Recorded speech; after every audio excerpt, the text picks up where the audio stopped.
fiction, science fiction, horror, fantasy, crime, LGBT, thriller. You have now entered the House of Mystery with your hosts, Eric Shapiro, David North Martino, John Copenhaver, and Al Warren. Heard on KCAA 106.5 FM Los Angeles, 102.3 FM Riverside, and 105.0 AM Palm Springs. We've got a special guest who's put out a book called First on the Moon. It's Apollo 11 50th Anniversary Experience. Rod Pyle, thank you for being here. Thanks for having me, and yes, we went. Are you sure? Nice to talk to you. Yeah, I'm pretty sure. You know, I do a lot of late night AM, so besides Coast to Coast, I do WGN in Chicago and some other stations. And you get a lot of calls in the second hour from, people driving cross country or what have you.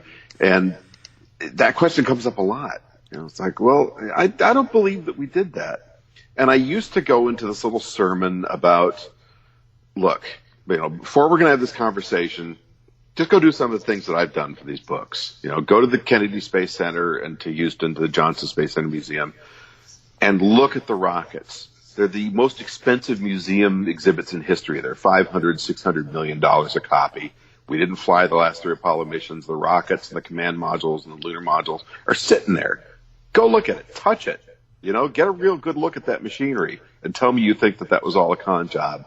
Then go to the archives where there's hundreds of thousands of feet of film, millions of sheets of paper, photographs, documents, riffle through that stuff, and then finally sit down with the moonwalkers, I've done with about 5 of them, and have a conversation. And when those guys walk in the room, it kind of sucks the air out of the room and things change. Or go talk to Gene Kranz, the flight director. And if you're still not convinced, then we have to have another conversation. And that conversation is going to be about 2 things. One, the Soviet Union, when we went to the moon in 1968, 1969 through 72, we flew those missions up there.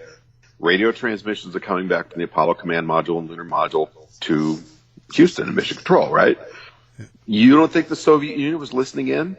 After the fall of the Soviet Union, those records were opened up, and they said, of course we were listening. We want to know what you guys are doing because we were trying to get to the moon too. So they tracked those flights. Finally, the Japanese and the Chinese, NASA's had orbiters around the moon that have imaged the Apollo landing sites, but of course there are people who say, well, it's Photoshop, it's a conspiracy. Okay. You tell me if the Chinese saw that we had never landed there, they wouldn't call us out in about 30 seconds. I think not. So that, for me, was the final deal. If anybody had doubts, just go talk to them. And they'll tell you, yeah, the Americans went there, but we're going to go next. That's how they probably end the conversation, the Chinese government. We're going to be there next, and by the time you get there again, we're going to have a whole city built, but we'll see. Well, it gets to me because we have, on the Wednesday shows, we always have Dr. Joe who does conspiracy, and he's the debunker, and we get at least 100 messages after the show calling us government agents or shills or people that were in on it. And you and your dark sunglasses and your black suits and your Chevy Tahoes, right? Yeah, I'm still waiting for the check. Well, there's that, yeah. But I have to say, way back, I had to do a show in Phoenix for KFNX. And that was one of the first stations, and they wanted me to do the Flat Earthers, so I had Mark Sargent. And his claim was that Russia and the U.S. is in on it together. They never even tried to make it to the moon. We're actually covered by a dome, and they were trying to figure out how to get out of the dome. Because we were such good friends back in the 60s. So you're in a dome and the nuclear weapons start flying. What happens? Oh, you blow the dome up. That's not going to work. Well, that's, you got to give them credit for being clever on kind of a basic level. What I find fascinating about this is the compulsion to latch onto conspiracy theories, there's something very sexy about conspiracy theories, and there's absolutely no qualification to being an expert in conspiracy theories except wanting to be. Whereas if you're actually going to be a scientist, you got to go to school, you learn it, it's hard. I tried it, I didn't make the cut, which is why I went into the media side, because it was still a way to feed my fascination without having to go take differential equations for the third time. And what I find now, 50 years on from the lunar landings, I look back and I can kind of understand. So the whole conspiracy thing has actually gone up in the last few years because a new generation, millennials and Xers, are looking at this saying, yeah, I'm not too convinced. And then some of these major sports figures come out and say, yeah, we never went to the moon. I don't think we went. And of course, because of popular media, kids latch onto that, young people, and go, well, yeah, maybe that's true.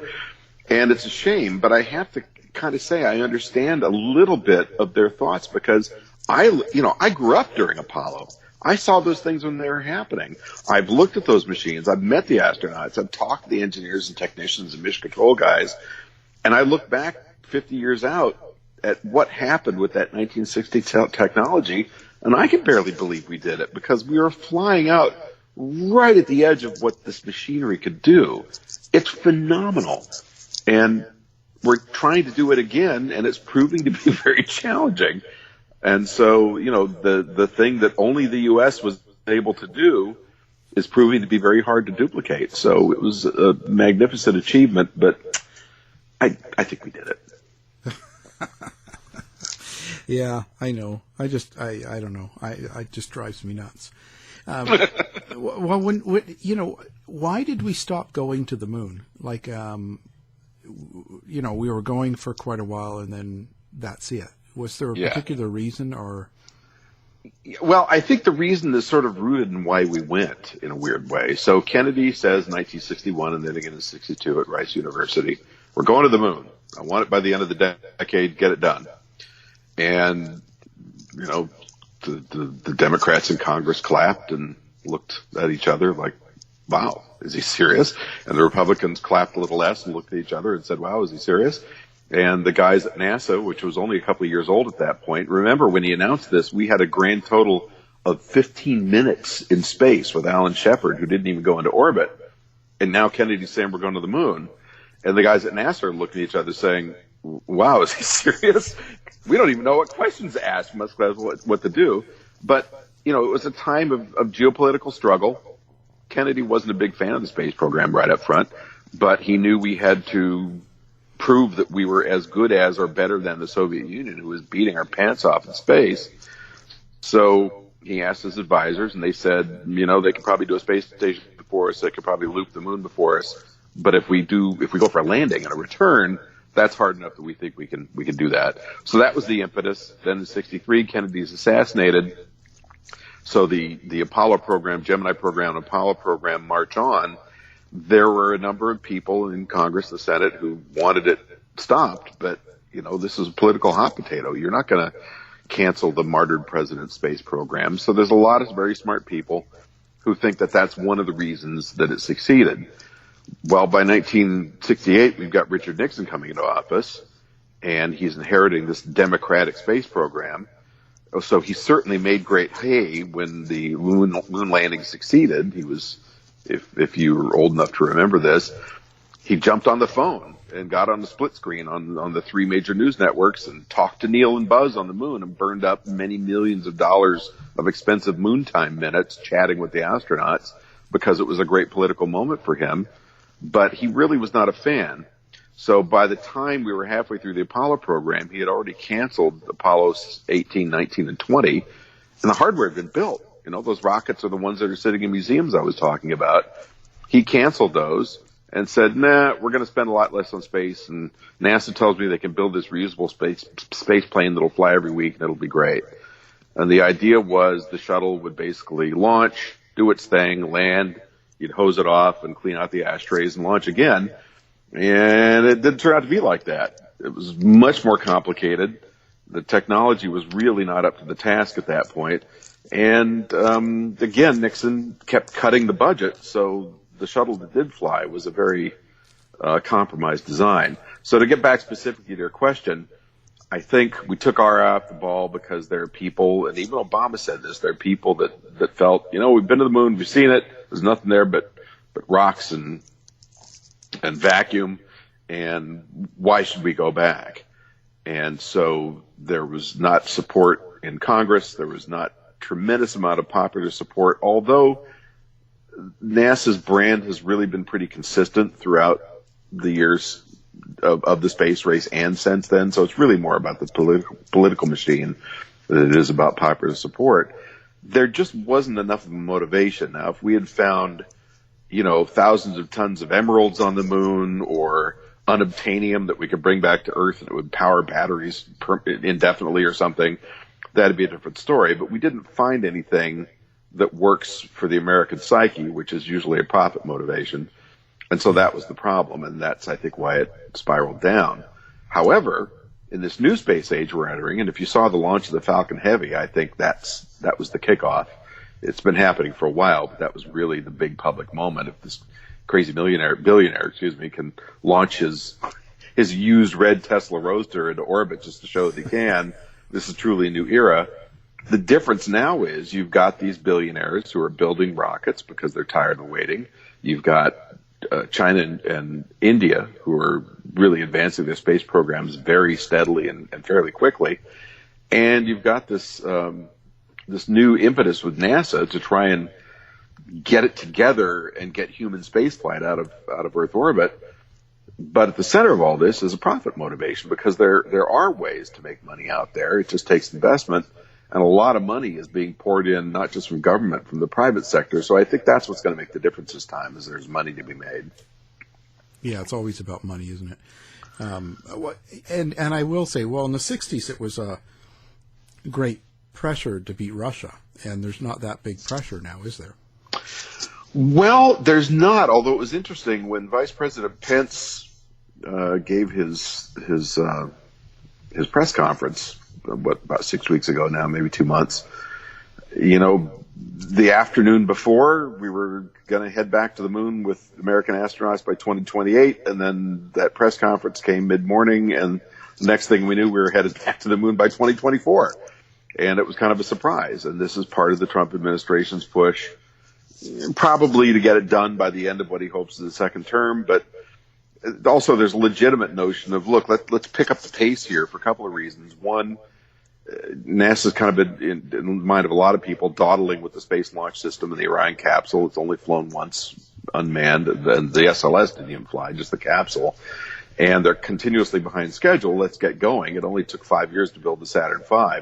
What's the hang-up? But also, in that same speech, he mentioned, and I'm paraphrasing here, but he mentioned we've got adversaries in space coming up, which are Russia and China. And a lot of people on my end of things, on the media side, were looking at this kind of scratching their heads thinking, China, yeah, but Russia? I mean, yes, they're flying us back and forth to the space station. We buy seats from them at a very high cost. It started at $36 million a seat. Now it's about 85 because they can charge whatever they want because we can't get to our space station without them. But we're probably paying for most of the cost of flying one of those Soyuz rockets up there. And ironically, the Soyuz capsule that we fly to our space station in was the one that was built to try and beat us to the moon back in the 60s. So a little point of irony there. But when we stop buying rides to the Russians, I suspect, from what I know about their program, that it's probably going to slow down a lot. I don't think they've got a big human spaceflight program planned. They keep talking about it, but the money and the commitment isn't there. So it's really going to be us versus China. So is China a worthy adversary like the Soviet Union was? In a different way, maybe. There's a lot of concern about their military aspirations in space, and there's growing concern about the resource base on the moon because there's a lot of water, apparently, on the South Pole, we're pretty sure, frozen in ice down in these deep, permanently shadowed craters. And people say, well, we got water on Earth. Why do you have to go to the moon to get it? Well, we're not getting it to bring it back to Earth. We're getting it to use in space because it costs about $8,000 to $10,000 to launch a single gallon of water into orbit. That's expensive. But if you've got it up on the moon, if you're going to go do things on the moon, it's really handy to have water there because you can make breathable oxygen out of it. You can drink it. You can make it into rocket fuel, which is really useful. So rather than having to keep hauling tons of fuel up so you can go beyond Earth orbit and go to exciting places like the moon and Mars and beyond, you can just go to the moon, refine the water that's there, and use that for high energy rocket fuel. And now the solar system is your playground. Well, you know, one of the things about the Apollo landing, how did they decide where they were going to land, and how would they be able to tell what they were landing on, as we hadn't been there? Yeah, it's an interesting conversation. It's something I cover in the book in a fair amount of detail because it was really a white knuckler in a number of ways. So prior to the first Apollo landing, which was July 20th, 1969, famously, there were some concerns about what we're going to find on the lunar surface. We had seen it through telescopes for decades, hundreds of years actually. We had lunar orbiting robots, both the United States and the Soviet Union, taking pictures, so we knew what it looked like from a few dozen miles up. And we had landed, both the Soviets and the Americans had landed robotic landers there and tested the soil and looked around. And that was a relief because there was at least one scientist, a guy named Thomas Gold out of Cornell University, who was a consultant at NASA, who had said, you know, I think that it's been bombarded by micrometeorites for so long over these billion of years that there's going to be about 20 or 30 feet of dust there, and that lunar module is going to go down and disappear by astronauts.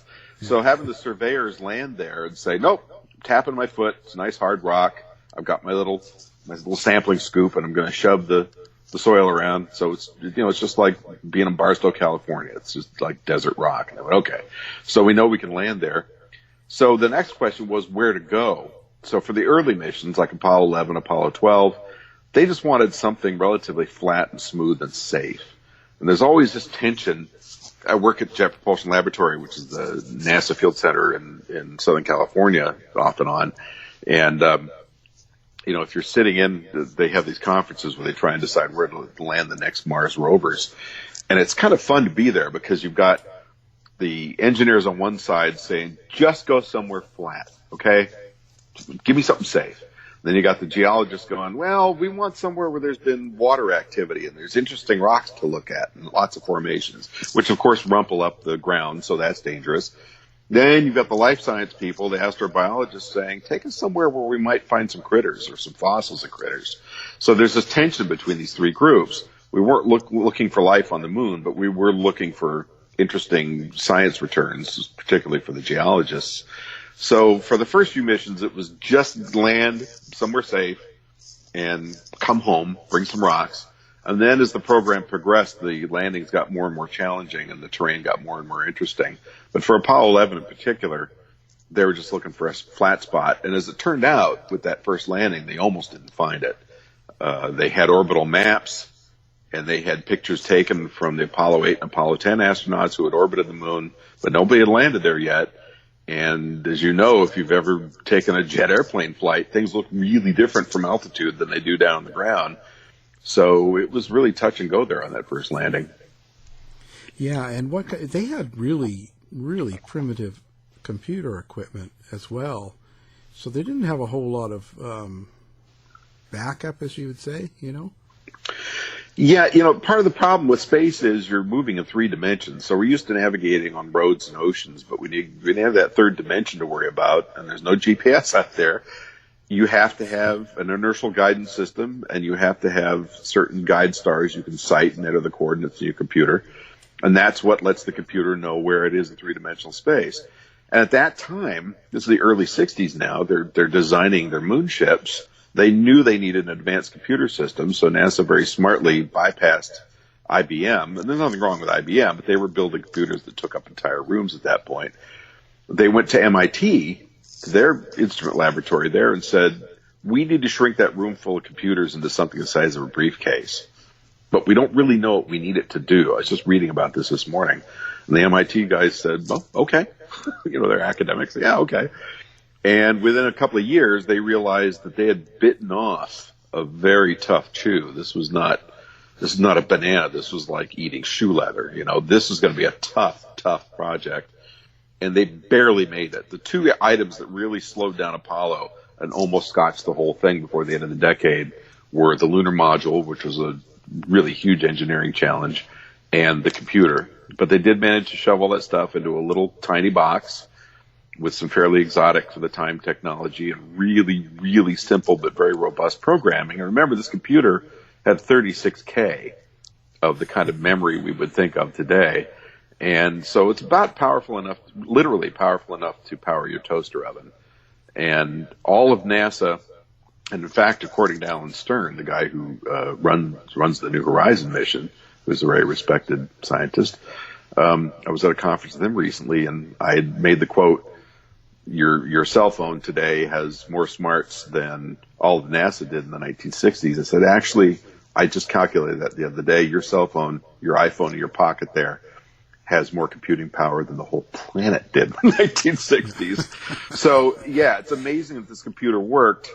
There were some issues, however, as they were landing on the moon, that first landing, Neil Armstrong and Buzz Aldrin, Apollo 11, they're heading down out of lunar orbit, and they're getting closer to the surface. And, of course, their computer is doing its thing. It's got downward-facing radar, and it's counting off range to the surface and velocity and, all the numbers they needed to know to get down there safely, because the computer's flying the lunar module at that point. And then suddenly it just stops. And these four numbers pop up on the display, 1202 and then later 1201. But there's no, the other readings aren't coming in. It looks like it's crashed. Well, mission rules say if the computer crashes, you got to abort and come home, which is a fairly dangerous thing to do, but more dangerous to land without a computer. So they radio down to mission control, hey, the computer's displaying this number. What the hell does it mean? And in mission control, these guys are looking at each other saying, does anybody know what 1202 means? And it was not something they'd simulated much. They'd done it a couple of times, weeks or months before, but it wasn't something people paid a lot of attention to because nobody thought it could happen because it was such a robust system. Fortunately, there was a guy in the back room who, so they have back rooms to support mission control. So it's a bunch of extra engineers that are, backing up the guys on the consoles of mission control. One of those back room guys said, you know what? I made a crib sheet of this and I know exactly what it is. It's called an executive overflow error. Don't worry about it. So basically it was a code inserted by the computer by a very smart woman named Margaret Hamilton at MIT, one of the first female software engineers. And that code said, if you get too much data, don't stop. Just disregard the things that aren't important and keep doing the things that are important, like landing this lunar module. So the thing reset itself and kept going, and we made it. But boy, it was by the hair of our teeth. Wow, and getting back was just as hard. Weren't they on kind of a real time issue as well? On those first flights, they were. The first couple of lunar modules weren't designed to stay down there for more than about 30 hours. So they had to get there, settle in, make sure everything was fine, get their suits on, get out of the lunar module. And in Apollo 11's case, they only had about 2.5 hours of exploration time. And then get back in and lift off before they ran out of supplies. Now, they did have a fair amount of padding, but had something gone wrong, within another 10 or 15 hours, you're out of oxygen and it's bye-bye astronauts. And a lot of things had to happen for them to leave. So the lunar module is two stages. The bottom half is the descent stage. The top half is the ascent stage. Of course, the astronauts are in the ascent stage. That's the pressurized part. So by the time you've landed, the descent stage is done. You shut it down. You're never using it again. That's your launch pad from the moon. To leave the moon, first of all, you have to arm the system, and then you punch the go button, and a couple of valves have to open up on the ascent engine. And these were controlled by little pyrotechnic charges, but they needed electrical charges to make them fire. There were no manual overrides because the lunar module was so close on weight limits that they just couldn't afford the weight for any of this. So if those things didn't fire, you wouldn't leave.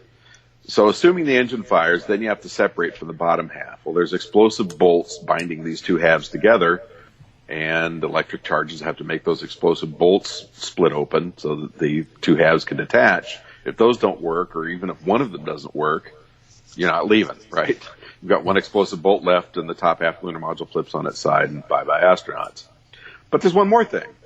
They had wire traveling between the top stage and the bottom stage, this 4-inch wide bundle of wire, because you don't want to have plugs that shake loose during launch. So they ran each wire that had to go from the top stage to the bottom stage, ran all the way through. So you've got this solid loom of wire between these two stages, and that has to disconnect. So the way they did that, which is very elegant, is they had a guillotine with explosive charges. So it would go kabang, and it would cut that wire bundle. So all those things had to happen within milliseconds of each other. If any one of them didn't, you have a single point of failure, and as I keep saying, bye-bye astronauts. To make it all even more interesting, as Neil Armstrong was leaving the lunar module for his moonwalk, his backpack bumped up against a switch and snapped it off. And, of course, they didn't hear it because they were in a vacuum at that point. So they go do their moonwalk and come back, and one of them looks down and says, "What's this?" They see this little plastic stub on the floor of the lunar module. And they realize that they've broken a switch, and they look up on the panel. Which one do you think it was? It was the arming switch for the takeoff engine. And they went, "Hey, Houston, guess what? We broke the go button." So for the next few hours, while the astronauts were taking a nap to be refreshed for their launch, because it's complicated, Houston's trying to figure out how the heck they're going to work around this breaker switch. But at the last minute, when it was time to figure out what to do, they're getting ready to go, and Buzz Aldrin, being Buzz Aldrin, because he's a brilliant guy, looks at it, literally takes a felt tip Sharpie pen out of his pocket, jams it in the switch, and resets it. So crisis averted for 39 cents and $1969, and off they went. So yeah, it was tough. And then once you got off the ground, off the lunar surface, that same computer had to guide you back to the command module, which is up in orbit where Mike Collins is waiting, and you've got a rendezvous and dock. Now, had they not gotten up into a full altitude orbit, Collins would have been able to dip down he was orbiting at 62 miles. I think it could go down to about 10 miles. He could have gone down to rescue them if they could have gotten off the surface, but if the thing hadn't launched, that was the end of it. Now they got a number of samples from the moon, space rocks and things. One of the things that, conspiracies also pull on this, but one of the things I found interesting is the fake ones that were found. Fake ones that were found in different countries that we had given them to. Well, so when the total from the Apollo program was, I think, something around 850 pounds of moon rocks and soil brought back. So a lot of that stuff was lent out to various museums, both nationally and internationally. A small amount of it was lost. There were, and still are, facsimiles of lunar rock and soil that you can get if you have a museum. So it's pretty hard to get a moon rock. You got to rate pretty high on their list to get a moon rock because how do you put a price on it? And they can't be owned by anybody but NASA, so of course that's where they're staying.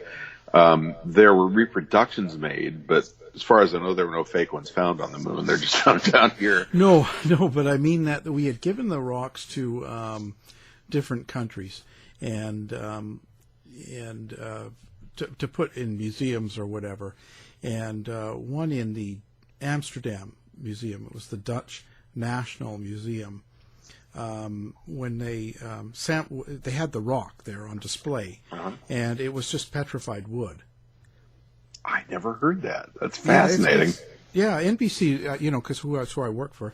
They're the ones that give me the story, and I've read it through. And I guess what happened was, they were brought back, and then they were given to different museums, and these guys did it.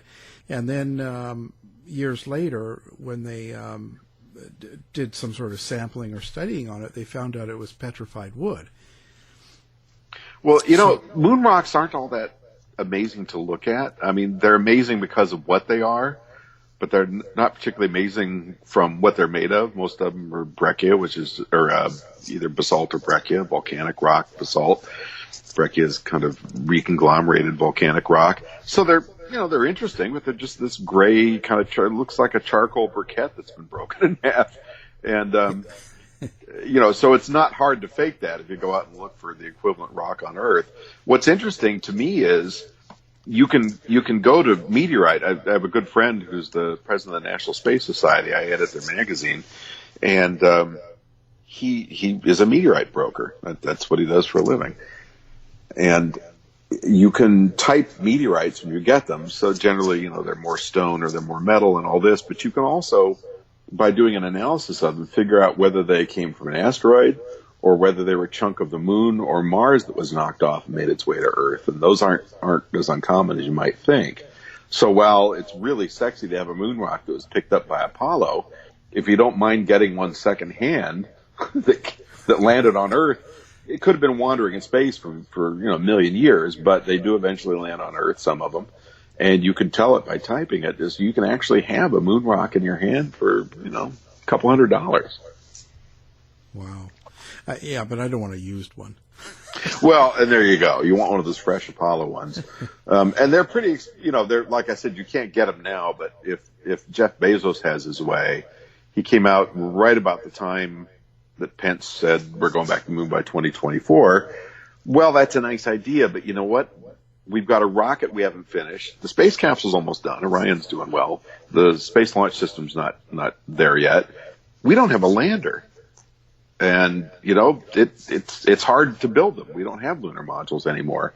Well, as it turned out, Jeff Bezos has been working on one for 3 years with his own money. And it's pretty far along. And it's a great big monster, and it's designed at this point just for carrying cargo, but with larger fuel tanks, he says, and the engineers agree, that it could carry humans down to the lunar surface, whenever you're ready, NASA. And Bezos, you talk about Elon Musk and Bezos, they're both amazing guys. Musk started SpaceX, famously, and Bezos runs Blue Origin, in addition to Amazon. Musk has put a lot of his own money into SpaceX rockets. He developed the Falcon 9 on his own dime. He spent a lot of money on the Falcon 9. I'm sorry, it was the Falcon Heavy with his own money. Falcon 9 was shared between him and NASA. But Bezos so far has done almost everything with the rockets he's flown and the lunar lander he's designing on his own money because he cashes out $1 billion of the B of Amazon stock every year, invests it in his rocket hobby. So that's a true believer. And at this rate, he can only do that for another, 157 years. Yeah.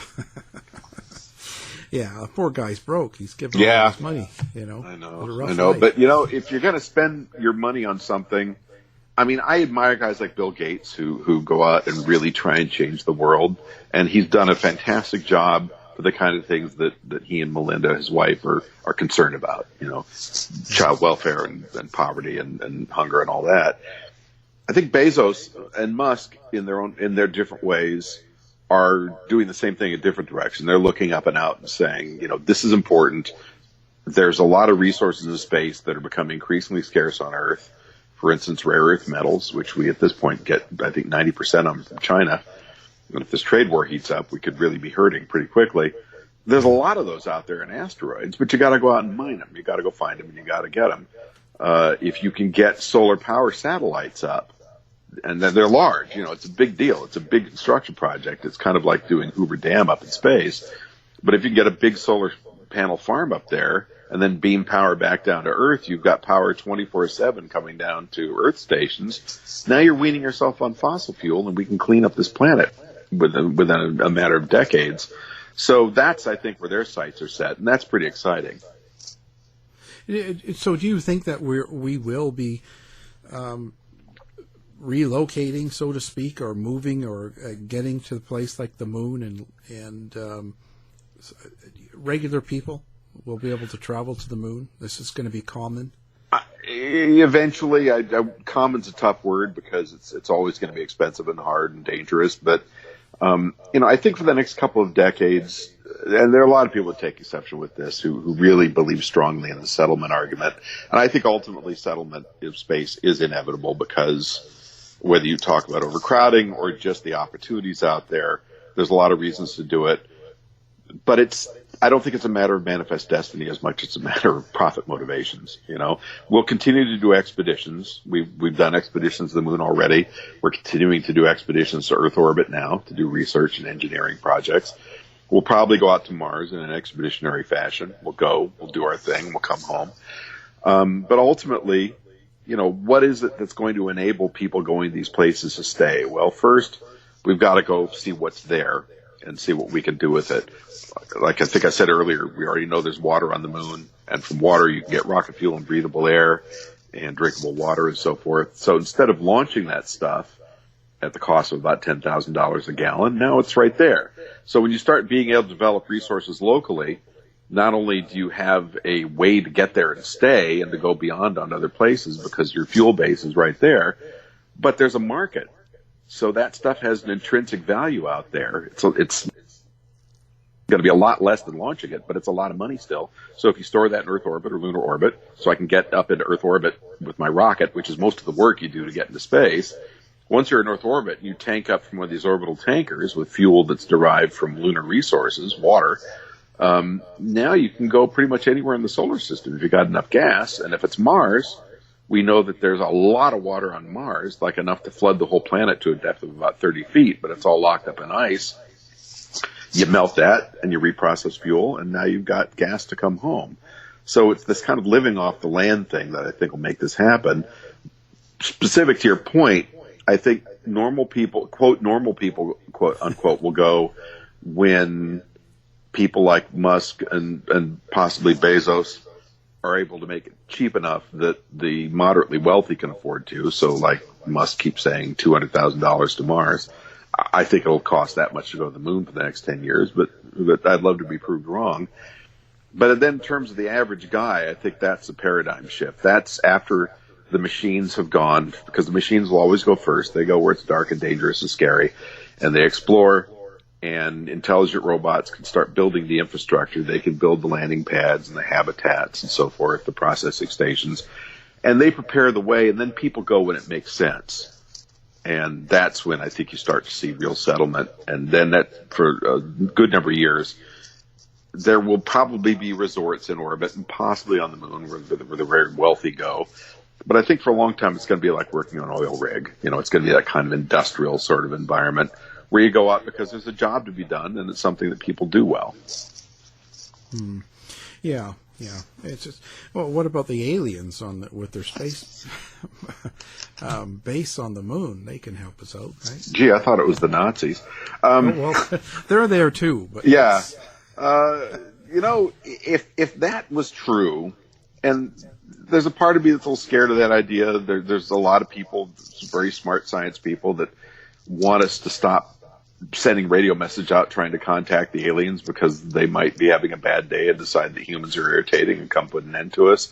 But the fact of the matter is we've been sending out I Love Lucy reruns and General Hospital soap operas for the last 60 years now, so those signals are on their way. Those guys are going to hear about us whether we want them to or not. So the question is, you know, what's the medium of exchange and what do we have to offer them, or are we just insects in their view? I know you were kind of being glib, but it's an interesting question, and it's going to be fascinating when this happens. And I say when, not when we get contacted by, you know, angry aliens that are going to come down and put an end to human civilization. But when we do finally find some form of life elsewhere, which will probably be possibly on Mars, slightly more likely on one of the moons of Saturn or Jupiter, you know, these icy moons we're pretty certain have warm oceans below the ice, and where you've got a warm ocean and various kind of nutrients and minerals and so forth, there's a reasonable chance that life might have started. If we can discover that this miracle that happened on Earth by this weird combination of factors that doesn't seem to happen very often, if it did happen somewhere else, that's a really big conversation, not just in science, but in metaphysics and religion and philosophy and a whole bunch of other areas. And I don't know what the effect of that will be. I'd love to think that it brings humanity together. We keep thinking that about different things. I mean, there's a moment when we thought that about the internet, you know. Yeah. But I hope I live to see that, because that would really be an astounding moment. Yeah. Well, we'll see what happens, you know. But I mean, if they start getting all of our entertainment sent to them, it's like robocalls. They'll put a stop to that. Yeah, they'll probably land and say, "Hey, where's my free Ginsu knife? You know, I saw you cutting through that juice can. I want one for myself." Yeah, it'd be interesting to see what kind of messages. If you ever saw Galaxy Quest, the Tim Allen comedy, basically they're aliens that come to Earth and they're soliciting our help to defend themselves from nastier aliens because they saw it's obviously a knock on Star Trek. They saw a show that was just like Star Trek and how we're going around defeating aliens in the cosmos and upholding the rule of justice, law, and all that. And they're coming to Earth saying, hey, help us out.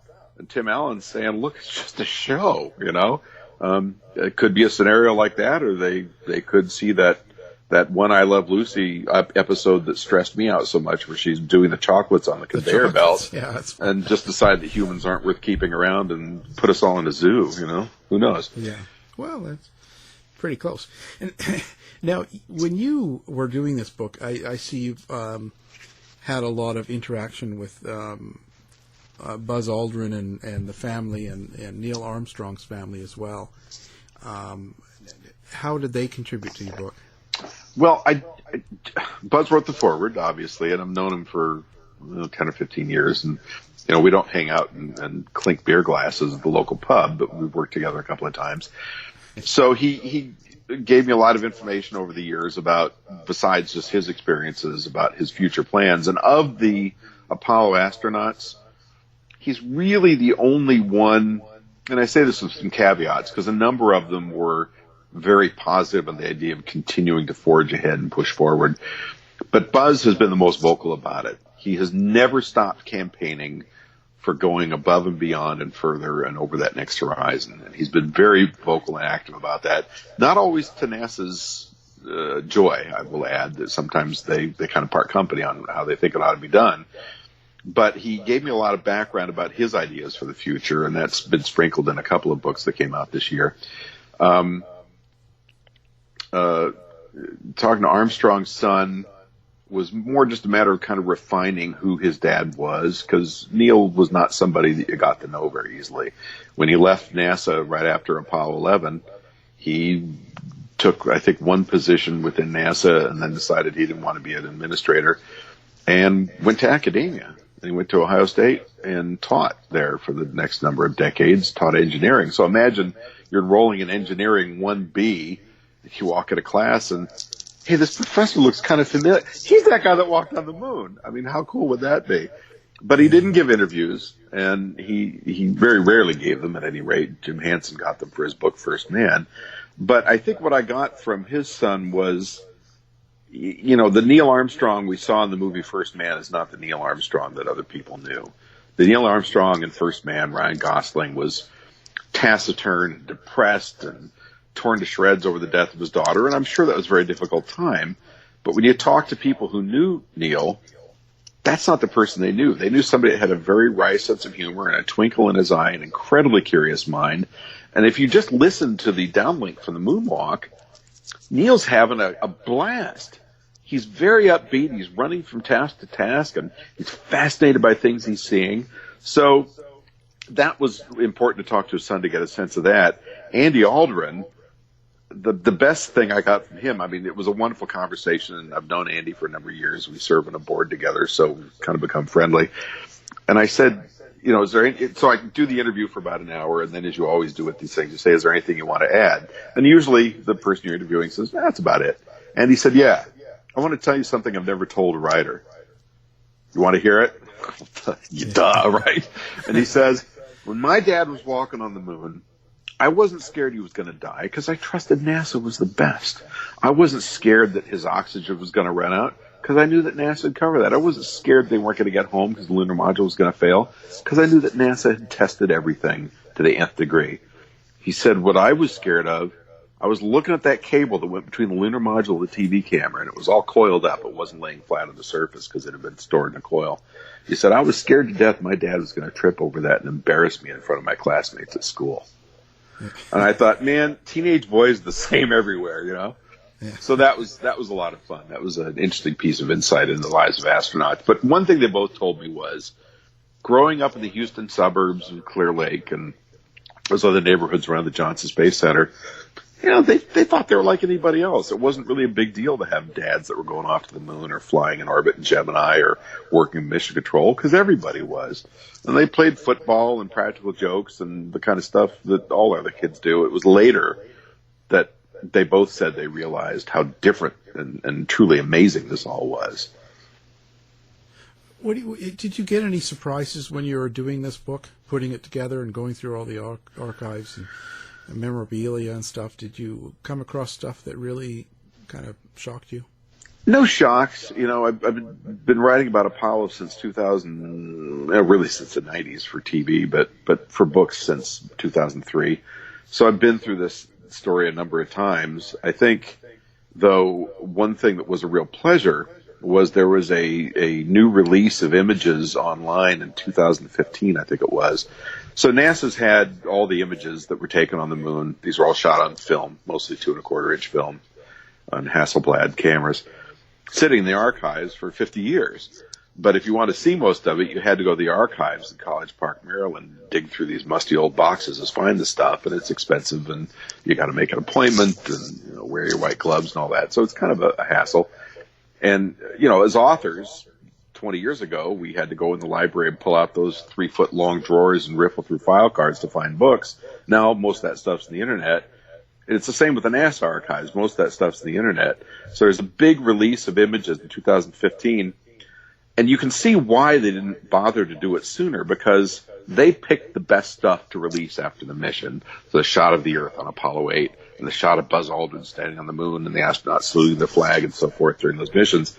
A lot of the other stuff is an accidental shutter release when it's pointed at his foot, or just a shot of the horizon with nobody else in it. It's just this flat moonscape. But what you can do with a lot of those, and hadn't been available to us before unless you went to the archives, because we have now things like Photoshop, you can take those images in series, so there might be 10 or 15 of them sometimes, and put together a panorama. So I think that was the fun part. I hired a guy named Emil Petrenic, who's a very gifted digital artist, and said, can you assemble some of these in panoramas for me? Because they're not available widely. And he said, sure. So he pasted these things together and smoothed the edges and so forth. So we got these big oversized photos of lunar landscapes, the inside of the lunar module with Buzz at the controls and so forth, that had been sitting in the archives all those years. Other people had done the same things. I just wanted to do them again and do them right. And so a number of those are in the book. And I think that was the high point for me, that and interviewing the two sons. Yeah, I could imagine. Pretty amazing feat all the way through. So where do you go next? What are you going to be working on next? Well, I edited a magazine called Ad Astra for the National Space Society, and that takes about half my time. We just did this really wonderful Apollo 50th anniversary edition. So normally it's about 60 pages, and it's a good magazine. I really enjoy doing it, but this was 100 pages and slick cover, and it was all Apollo all the time. So I was just like a pig in a mud bath, This is my thing. I didn't write it all. I wrote a number of articles, but I got my best writers together and said, okay, let's not just do another chronology of Apollo. We've done that 100 times. I've written books like that. Let's do the interesting stories we don't hear enough about. So what was the difference between the early Apollo command module that was the victim of the Apollo 1 fire and the later command modules? How do we determine where we're going to land? A bunch of stories, talking to the kids, included that in there. I even put in an augmented reality feature so that you can point your phone or your tablet at the magazine page and the Saturn V pops up in 3D. So that was really fun. That keeps me busy. And then I've got a couple more books planned, but I'm working on them slow because I did 4 books came out this year, and it was a real foot race last year, and I was pretty whipped by the time Christmas came around. So I think this year I'm going to concentrate just on really diving deep into one and trying to get that right and keeping the magazine going and talking to nice people like you. Yeah, thanks. You're welcome. Well, and of course you've got a website, and I've got that linked up on our site. Oh, thank you. The book as well. I'm glad it's doing well because I've sort of been in a kind of a depressed mood, thinking that because so many people seem to be getting away from science, and that it's kind of a death of expertise in a sense, and it's sort of alarming to me. So I'm glad that there's a number of people that are actually buying the book, and it's sold out printing and stuff. People are at least. I was stunned. I had a Moon book that sold a lot of copies in 2010, but between then and now, they all do well, but they don't they don't break any records. It's not Danielle Steele or somebody selling millions of copies. But the Apollo book sold out in the first few hours, and I thought, wait, what? You're doing another printing? So that was a real thrill. And there's a lot of them. I mean, there's probably going to be 30 books on the market by the time the July anniversary rolls around, and they're all pretty good. And you know, we're all at least publicly saying to each other, "Attaboy, good for you," you know. But by September, October, you're going to start seeing these things in the remainder bin, and that kind of addresses what you're talking about with this sort of scientific malaise. And yet, when I go talk to groups of young people, or for instance, I'm going to a conference in D.C. next week called the International Space Development Conference. I go every year. It's something the National Space Society puts on. We'll probably have 1,100 people there. 500 of them are going to be students. But most of them are coming from India and Europe. What does that tell you? Well, it's great for them. But it's a little disturbing that there aren't more domestic students. So that's where we really need to redouble our efforts on STEM and STEAM and getting kids engaged in this. And it's funny because you go to Jet Propulsion Laboratory, where I work sometimes, or Johnson Space Center, Kennedy. You talk to the engineers and the scientists there, and there's a pretty even split between Star Trek, Star Wars. You know, if you want to start a food fight in the cafe, just say, okay, which one's stupid? And you can get those guys at each other's throats. But the third thing that affected so many of them was the Apollo program, and in many cases the shuttle. And, you know, I think we could use some of that inspiration right now. So we need, a few really good science fiction movies to come out and go into franchise and get people revved up. And B, we need some major accomplishments in space with human beings that get people inspired. So I'm hoping that's what this new pivot towards the moon is going to be. We'll see. Yeah, I hope so too. You know, it's quite an achievement, and we need to be more on board with it and moving it forward, not taking it apart. Well, and that's, you know, the we is the interesting part, because where it needs to happen now is Congress. So the administration said what they want, and NASA said, okay, can do. Here's how much more money we need. And it wasn't much. It was a couple billion above their existing $20 billion budget. That sounds like a lot. But when you realize that, you know, the F-35 program has so far cost north of $400 billion, going back to the moon doesn't sound so expensive, especially when you consider the ancillary benefits. You know, it's estimated conservatively that from the Apollo years, for every dollar put in, we got $14 worth of benefits. And all kinds of advances in medicine, integrated circuits, our smartphones are descended from the Lunar Module and command module computers. Kidney dialysis came from that program, so on and on and on. The benefits are indirect but huge, and it's hard to keep that conversation going because you keep hearing people saying, oh, we got to spend that money on poverty on Earth and so forth. And yes, we should spend money on that, but I'd rather take it out of the F-35 cost overruns, which are monstrous, than deny us the chance to have a space program that really innovates and benefits people directly every day. And so that's one of the reasons that I started editing the National Space Society's magazine, because that's what that group is all about, and that's what they promote and push. And I said, okay, I'm with that agenda. Let's go. And so that's one of the other activities I do, is try and push that forward. Yeah, need it. Well, thank you very much for taking the time to join us today.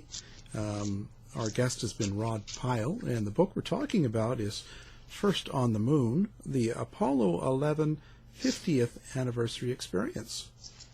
Thanks. Thank you so much. I hope we do it again. To find out more about our show, guests, or to listen to past shows from our archive, please go to www.houseofmysteryradio.com. Show's over for now. Was it as good for you as it was for me? Well, good night.